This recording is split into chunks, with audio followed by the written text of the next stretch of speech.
मित्रों नमस्कार। मैं गाजियाबाद से डॉक्टर कुंवर बेचैन आप लोगों के बीच में हूं और आज मैं एक ऐसी बात शुरू कर रहा हूं जो इससे पहले मैंने नहीं की थी। आप सभी को मालूम है कि मैंने प्रतीक पांचाली नाम से एक महाकाव्य लिखा है, जिस महाकाव्य में की जो नायिका है वो द्रौपदी है। मैंने इस महाकाव्य में द्रौपदी के जीवन को चित्रित तो किया ही है, लेकिन साथ साथ मैंने एक प्रतीकात्मक रूप में भी इसको लिया। मैंने द्रौपदी को मनुष्य की जिंदगी का प्रतीक माना और ये माना कि जैसे द्रौपदी के 5 पति हैं, उसी प्रकार से जीवन के लिए भी 5 चीजों की आवश्यकता होती है, 5 गुण चाहिए।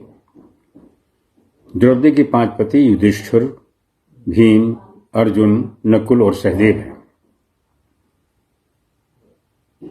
हम सभी जानते हैं जिंदगी में सबसे बड़ी आवश्यकता मानव धर्म की होती है। युधिष्ठिर मानव धर्म के प्रतीक है। जीवन को चलाने के लिए शक्ति की आवश्यकता होती है, मानसिक शक्ति, शारीरिक शक्ति, और बिना शक्ति के जीवन चलता नहीं। भीम को मैंने उस शक्ति का प्रतीक माना है जो मानव के लिए जरूरी है। अर्जुन को मैंने कर्म का प्रतीक माना। हम सभी जानते हैं कि संसार कर्म प्रधान है, यहां पर कर्म करना पड़ता है, तो अर्जुन को मैंने कर्म का प्रतीक माना है।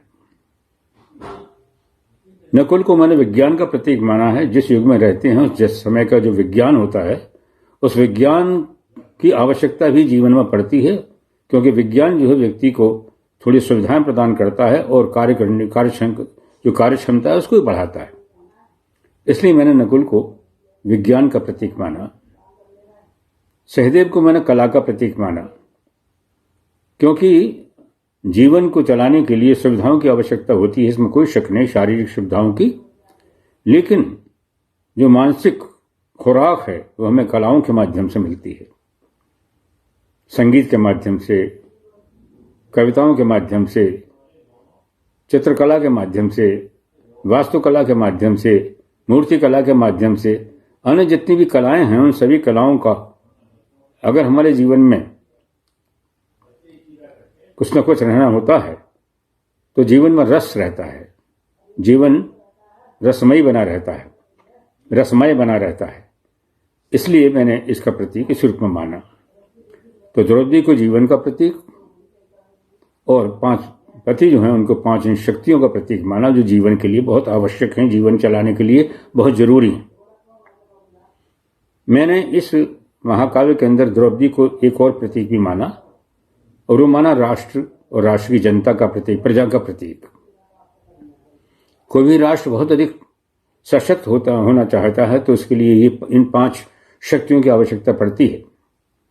मानव धर्म में जो अहिंसा है, प्रेम है, परोपकार है, संयम है, अनुशासन है, ये मानव धर्म की आवश्यकता पड़ती है, तब देश का विकास होता है, किसी राष्ट्र का विकास होता है, कई प्रजा विकास कर पाती है। उसकी सुरक्षा के लिए, राष्ट्र की सुरक्षा के लिए, राष्ट्र की प्रजा की सुरक्षा के लिए शक्ति की आवश्यकता होती है। ये थल सेना, जल सेना और ये वायु सेना, ये सब क्या है? ये भीम है, भीम का प्रतीक है।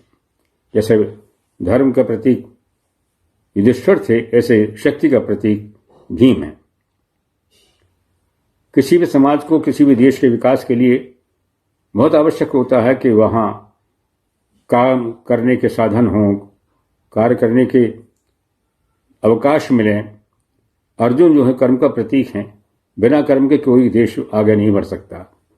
कर्मठता बहुत प्रधान चीज है। उसको मैंने द्रौपदी को प्रजा मानते हुए, ये कर्म प्रधान संसार है, इसके लिए अर्जुन का प्रतीक माना। कोई भी राष्ट्र, आजकल बहुत वैज्ञानिक प्रगति हुई है, अगर विज्ञान का सहारा ना लिया जाए तो राष्ट्र बहुत अशक्त रहता है। आज किसी भी राष्ट्र के लिए विज्ञान की आवश्यकता बहुत है। कोई भी राष्ट्र विकास करना चाहता है तो उसके लिए विज्ञान की आवश्यकता होती ही है। इसलिए मैंने नकुल को विज्ञान का प्रतीक माना, राष्ट्र के संदर्भ में भी। इसी प्रकार सहदेव को कला का प्रतीक माना। किसी भी राष्ट्र के विकास के लिए, उसके सांस्कृतिक विकास के लिए, उसके सांस्कृतिक धरोहर जो होती है, वही बहुत आवश्यक होती है, क्योंकि जीवन में रस पैदा करने के लिए आवश्यक होता है कि कलाएं उसके साथ रहें। किसी भी राष्ट्र का विकास जो है वहां की संस्कृति के माध्यम से, उनकी कलाओं के माध्यम से होता है। इसलिए मैंने सहदेव को कला का प्रतीक माना। ये सारे संदर्भ आते हैं और अनेक ऐसे संदर्भ आएंगे जहां पर दूसरे प्रतीक भी सामने आते हैं। मैंने कृष्ण को क्रांति का प्रतीक माना। जब सारे के सारे ये द्रौपदी के प्रति चुप हो जाते हैं और द्रौपदी का चीरहरण हो रहा होता है, प्रजा का चीरहरण हो रहा होता है, ये सारे चुप हो जाते हैं। धर्म चुप हो गया, शक्ति चुप हो गई, कर्म चुप हो गया, विज्ञान चुप है, कलाएं चुप हैं, तो छठी शक्ति का उदय होता है उसकी रक्षा करने के लिए, प्रजा की रक्षा करने के लिए, द्रौपदी की रक्षा करने के लिए। इसे क्रांति कहते हैं, जो कृष्ण के रूप में सामने आती है। तो ऐसे अनेक प्रतीक मैंने इसमें चुने हैं, जिन प्रतीकों का जिक्र मैं आगे भी करता रहूंगा। तो मैंने अपने इस महाकाव्य का जो सारांश है, उसका जो प्रतीकार्थ है, वो आप लोगों के सामने इस समय प्रस्तुत किया है। मुझे उम्मीद है कि आप सबको ये अच्छा लगा होगा।